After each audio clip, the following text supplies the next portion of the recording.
फरवरी 2025 रविवार। अपने शत्रुओं से प्रेम करो।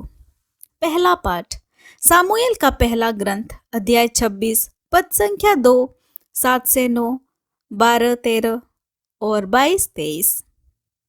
साबुल इज़राइल के 3000 चुने हुए योद्धाओं को लेकर जीफ के उखाड़खंड की ओर चल दिया, जिससे वह जीफ के उखाड़खंड में दाऊद का पता लगाए।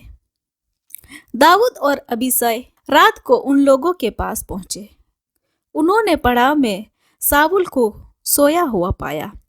उसका भला उसके सिरहाने जमीन में गड़ा हुआ था। अबनेर और दूसरे योद्धा उसके चारों ओर लेटे हुए थे। तब अबीसै ने दाऊद से कहा, ईश्वर ने आज आपके शत्रु को आपके हाथ दे दिया है, मुझे करने दीजिए। मैं उसे उसके अपने भाले के एक ही बार से जमीन में जकड़ दूंगा। मुझे दूसरी बार वार करने की जरूरत नहीं पड़ेगी। दाऊद ने अबीसै को उत्तर दिया, उसे मत मारो। कौन प्रभु के अभिषक्ति को मारकर दंड से बच सकता है? दाऊद ने वह भाला और साउल के सिरहाने के पास रखी हुई पानी की सुराही ले ली और वे चले गए। ना किसी ने यह सब देखा, ना किसी को इसका पता चला और ना कोई जगा। वे सब के सब सोए हुए थे, क्योंकि प्रभु की ओर से भेजी हुई गहरी नींद उन पर छाई हुई थी।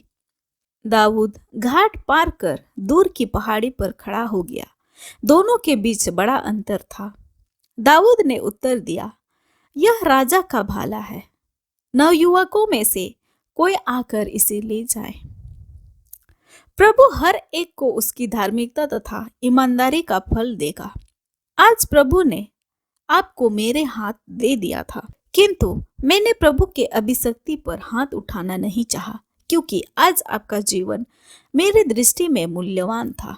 इसलिए मेरा जीवन भी प्रभु की दृष्टि में मूल्यवान हो और वह मुझे सब संकटों से बचाता रहे। यह प्रभु की वाणी है। ईश्वर को धन्यवाद। दूसरा पाठ कुरिन्थियों के नाम संत पौलुस का पहला पत्र अध्याय 15 पद संख्या 45 से 49 तक। धर्म ग्रंथ में लिखा है कि प्रथम मनुष्य आदम जीवंत प्राणी बन गया और अंतिम आदम जीवनदायक आत्मा। जो पहला है वह आध्यात्मिक नहीं बल्कि प्रकृत है, इसके बाद ही आध्यात्मिक आता है। पहला मनुष्य मिट्टी का बना है और पृथ्वी का है, दूसरा स्वर्ग का है। मिट्टी का बना मनुष्य जैसा था, वैसे ही मिट्टी के बने मनुष्य है, और स्वर्ग का मनुष्य जैसा है, वैसे ही सभी स्वर्गीय होंगे।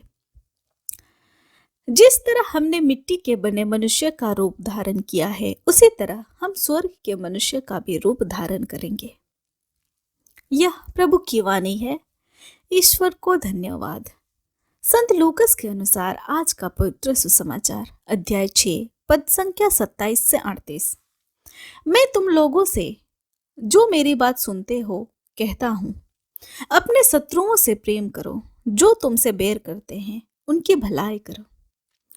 जो तुम्हें शाप देते हैं उनको आशीर्वाद दो। जो तुम्हारे साथ दुर्व्यवहार करते हैं उनके लिए प्रार्थना करो। जो तुम्हारे एक गाल पर थप्पड़ मारता है, दूसरा भी उसके सामने कर दो। जो तुम्हारी चादर छीनता है, उसे अपना कुर्ता भी ले लेने दो। जो तुमसे मांगता है उसे दे दो, और जो तुमसे तुम्हारा अपना छीनता है उसे वापस मत मांगो। दूसरों से अपने प्रति जैसे व्यवहार चाहते हो, तुम भी उसके प्रति वैसे ही व्यवहार करो। यदि तुम उन्हीं को प्यार करते हो जो तुम्हें प्यार करते हैं, तो इसमें तुम्हारा पुण्य क्या है? पापी भी अपने प्रेम करने वालों से प्रेम करते हैं। यदि तुम उन्हीं की भलाई करते हो जो तुम्हारी भलाई करते हैं, तो इसमें तुम्हारा पुण्य क्या है? पापी भी ऐसा करते हैं। यदि तुम उन्हीं को उधार देते हो जिनसे वापस पाने की आशा करते हो, तो इसमें तुम्हारा पुण्य क्या है? पूरा पूरा वापस पाने की आशा में पापी भी पापियों को उधार देते हैं। परंतु अपने शत्रुओं से प्रेम करो, उनकी भलाई करो और वापस पाने की आशा न रखकर उधार दो। तभी तुम्हारा पुरस्कार महान होगा और तुम सर्वोच्च प्रभु के पुत्र बन जाओगे, क्योंकि वह भी कृतघ्नों और दुष्टों पर दया करता है। अपने स्वर्गीय पिता जिसे दयालु बनो, दोष ना लगाओ और तुम पर भी दोष नहीं लगाया जाएगा। किसी के विरुद्ध निर्णय ना दो और तुम्हारे विरुद्ध भी निर्णय नहीं दिया जाएगा। क्षमा करो और तुम्हें भी क्षमा मिल जाएगी। दो और तुम्हें भी दिया जाएगा। दबा दबा कर, हिला हिला कर भरी हुई, ऊपर उठी हुई पूरी की पूरी नाप तुम्हारी गोद में डाली जाएगी, क्योंकि जिस नाप से तुम नापते हो उसी से तुम्हारे लिए भी नापा जाएगा। यह हमारे प्रभु यीशु ख्रिस्त का सुसमाचार है। ख्रिस्त की जय। आइए आज के तीनों पाठों पर मनन चिंतन करते हैं। यीशु द्वारा सिखाई गई सहनशीलता और क्षमा के बिना मानवता इतने दिन तक जीवित नहीं रह पाती।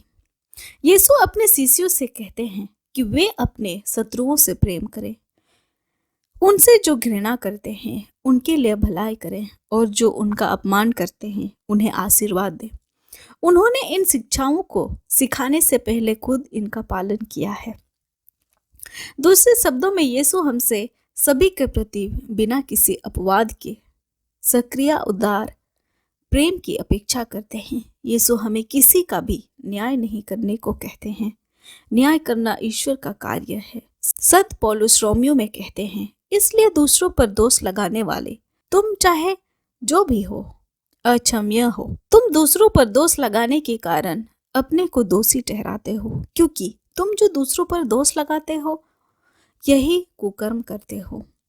हमें दूसरों की गलतियों और असफलताओं को नजरअंदाज करना चाहिए और उन्हें उनके मालिक ईश्वर पर छोड़ देना चाहिए। दूसरी ओर हमें यह ध्यान रखना चाहिए कि हम प्रभु के मार्गों पर चले। यीशु चाहते हैं कि हम उन लोगों के प्रति भी उदारता से पेश आएं जो हमसे घृणा करते हैं। आमीन। आप सभी को जय यीशु।